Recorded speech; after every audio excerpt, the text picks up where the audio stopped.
This is a picture record of a hunt in the skies.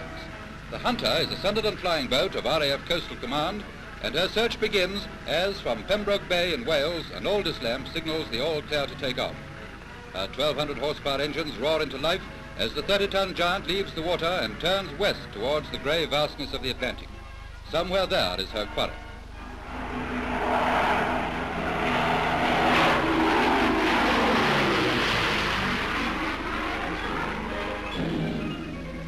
The rocky frayed edges of Britain slip past beneath her as the Sunderland heads out in an operational game of Hunt the Slipper. As part of regular navigational exercises, Coastal Command aircraft are set the task of locating and shadowing fast merchant ships and passenger liners crossing the Atlantic.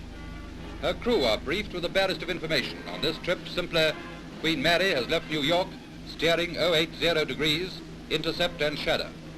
The most advanced navigational aids guide the hunters towards a destination as yet unknown.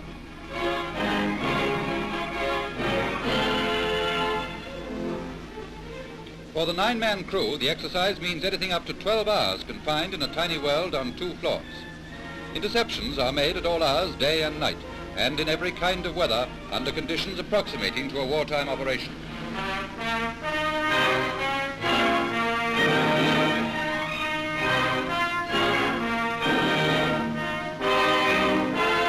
Somewhere below, on the boundless acres of the Atlantic, is the Queen Mary, a speck no bigger on the ocean than the Sunderland is in the sky.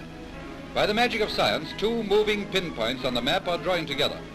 A dozen natural hazards conspire against their meeting. Wind, drift, current, the speed of ship and plane, which being variable, all tend to confuse the decimal point accuracy of the navigator's bearings.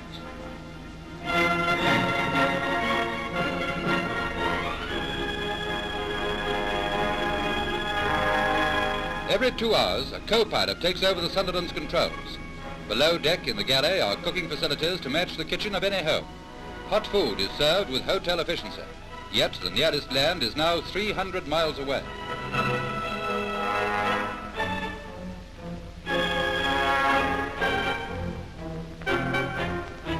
At 120 knots to the Queen Mary's 28, the Sunderland speeds to her mid-Atlantic rendezvous. Through the Astro hatch, her position is checked and the chase goes on.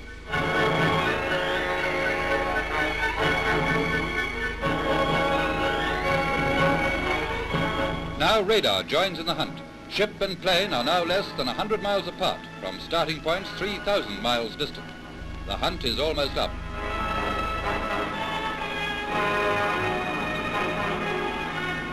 Before a litter of charts and instruments, the navigator gives his pilot a final bearing. 500 miles now from her base, the Sunderland banks away and dives down to investigate. There, through a cloud break, is the telltale wake of the quarry.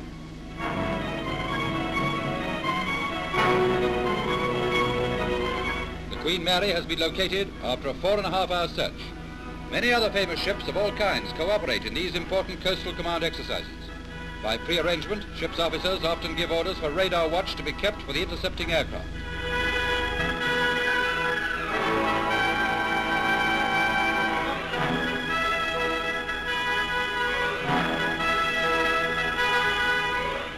The Sunderland sends a friendly greeting by radio to the giant liner below. The normal operational routine of the exercise is to locate the ship and shadow her for an hour at extreme radar range. Diving to 700 feet, the flying boat exchanges recognition signals.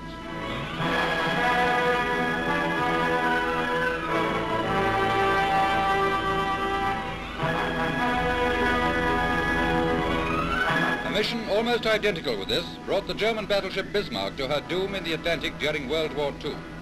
Located, identified and shadowed by a Sunderland at a critical period of her bid to escape.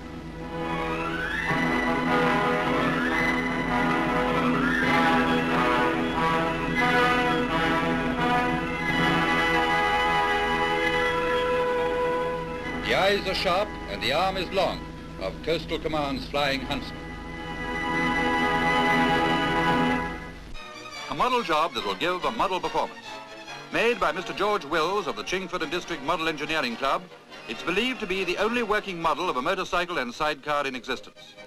The engine is 7.5 cc, capable of a speed up to 12 miles an hour.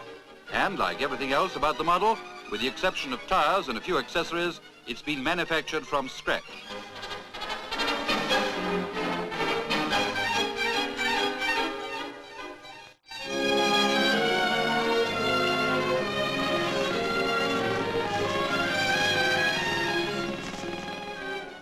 scale is 3 inches to a foot, and it's a complete replica of his own combination, which he took to pieces for the purpose. Worked by coil ignition from batteries concealed in the tank, and with a 2-speed gearbox, she's ready to show her paces. Daughter Jean take care of one end, while Daddy gets busy at the other.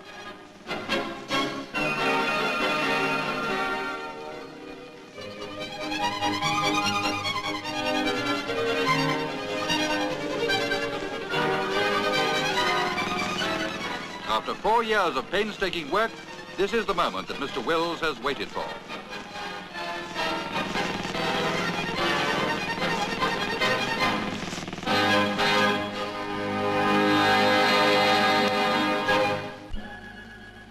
Not for these greyhounds, the trap, the electric hair and the roar of the stadium punters. No, where there might have been somebody's fancy on the track, instead they're everyone's favourite at the circus. They're the 5 wonder dogs trained by Albert Baudy from Paris, appearing in Britain for the first time.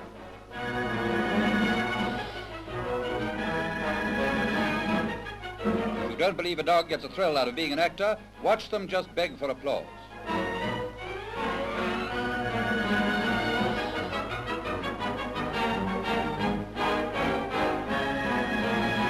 Why the crowd loves performing dogs remains one of the oldest mysteries of show business. Some say it's because they're so human.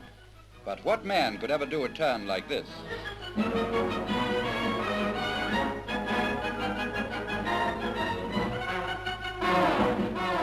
Now meet the clown of the act, Henry, a champion jockey, but as temperamental as a ballerina.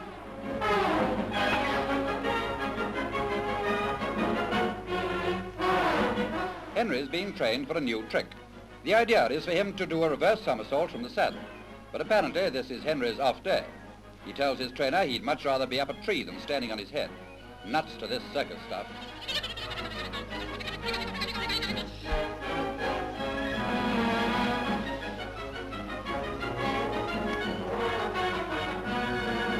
Trainer Baudy explains exactly how to do it. It's easy, easy as falling off a dog's back.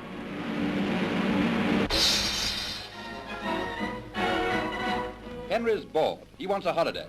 He's feeling on edge. His heart's not in his work. See, it's just no go.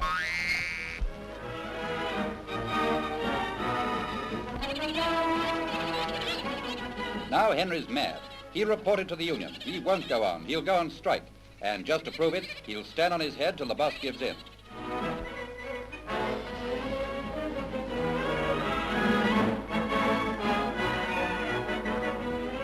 Confidentially, you can't really blame him. Did you ever know a boy who wouldn't rather play cowboys than do his lessons?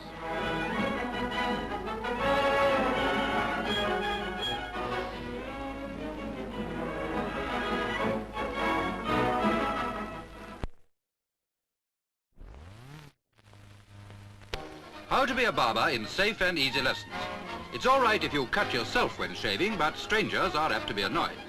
That's what makes barbering such a responsible and painstaking job.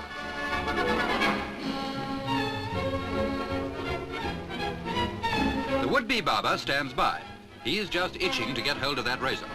But such confident strokes aren't as easy as they look. First essential is a good lather. But here's the only safe way to learn. No, it's not a bald-headed customer, it's a balloon. Just the thing for young shavers. A real thin-skinned customer, one slip and he just blows up. Easy does it.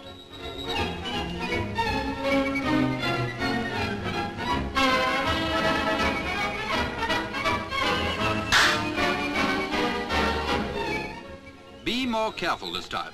It's easier to replace a balloon than a customer. He's going nicely now, good easy strokes and... Dirty work down on the river. Wherever barges are moored along the busy waterways of the Thames, there you'll find looters. Their activities cost the country thousands of pounds every year. But the smash and grab men of Dockland are constantly under watch by the River Police, the Thames Division of the Metropolitan Police Force, whose cooperation we acknowledge in this reenactment of a recent crime incident.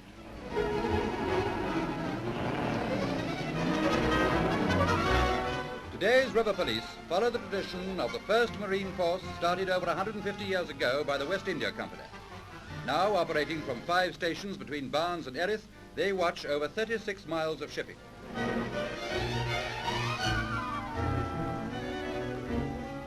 35 launches are the floating patrol cars of Father Thames. Fast and fitted with two-way radio telephony, they are in constant communication with Scotland Yard and all local stations.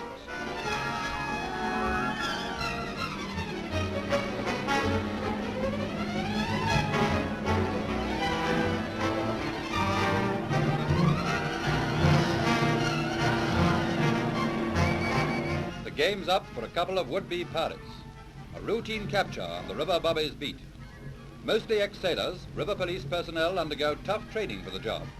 Knowledge of first aid is essential where one of their tasks is to rescue accident or suicide cases.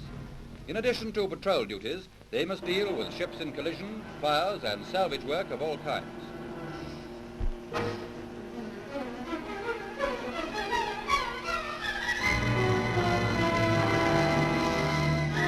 This is one side of life for a river policeman. The other is the routine, waiting for trouble. But at the hub of the world shipping, there's almost always something doing.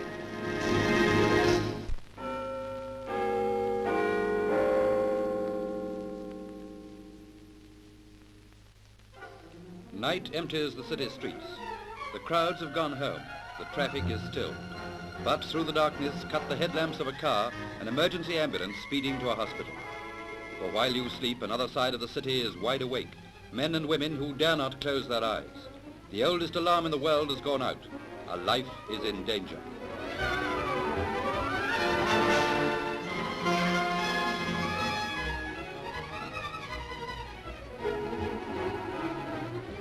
Outside in the street, human beings are shadows. But inside the hospital, the operating theater is a blaze of light. This is the no man's land of a battle for life. While you lie in bed, a man will be lying on an operating table, sleeping the sleep of anesthesia, unconscious of his part in the drama of surgeons and nurses intercepting a call from death.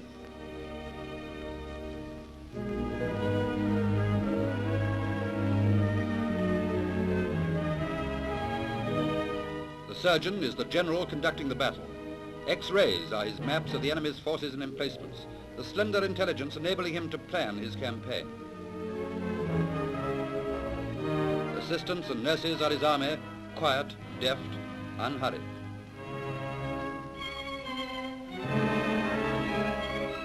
Over the patient, now immune to pain, drops the curtain of oblivion. His body is the battleground, and these are the surgeon's weapons, weapons against an enemy unseen.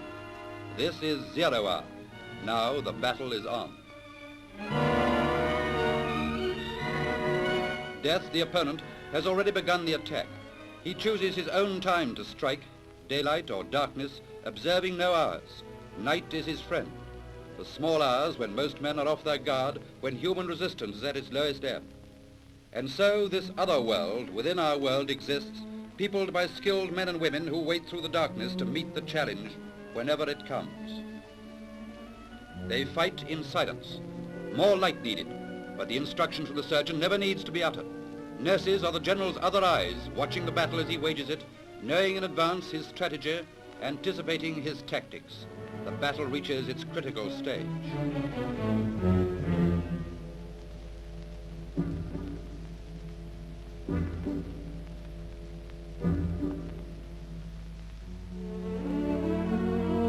To live or to die. To see the sunshine again or remain forever in darkness.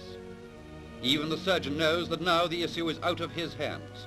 He calls for a blood transfusion.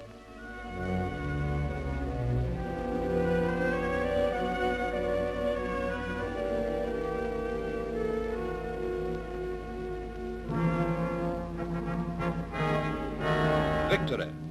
But their faces show no sign of triumph. The presence of death has been too close for exultation now. Here in the theater, the drama is done. Outside, dawn is breaking. Life begins again.